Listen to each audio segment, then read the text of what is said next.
మాతృదేవో భవ, అమ్మకి నమస్కారంతో ప్రారంభం. అమ్మని మించినటువంటి త్యాగమూర్తి లోకంలో ఇంకెవ్వరు ఉండరు.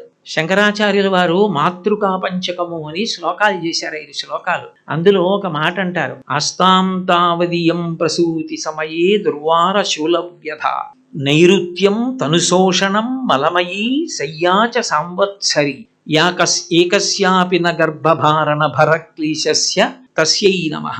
ఆ అమ్మ ఎంత గొప్పది అంటే, అమ్మ గర్భిణి అయినప్పుడు మా అమ్మగారు నన్ను కడుపులో మోస్తున్నప్పుడు మా అమ్మగారికి తెలుసు ఎంత వికారం శరీరం పొందుతుందో. రోజు రోజుకి గర్భం పెరుగుతుంటే అడుగు తీసి అడుగు వేయడానికి ఆవిడ ఎంత కష్టపడ్డారో, ఎక్కడ జారిపోతానోనని ఎంత జాగ్రత్త పడ్డారో.